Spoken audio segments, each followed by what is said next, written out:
ഒരു ദിവസം ഒരു ഫോട്ടോ പത്രത്തിൽ വന്നു. Roslin ഫിലിപ്പിന്റെ ഫോട്ടോയായിരുന്നു.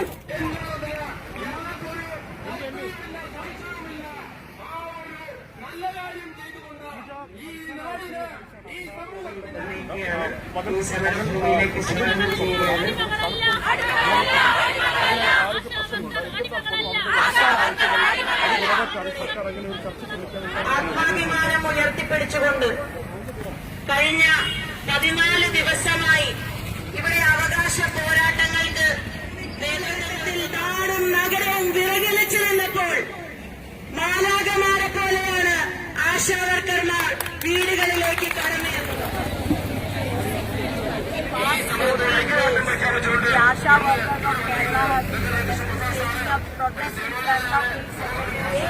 Day out and night working for the past 14 days, making genuine demands.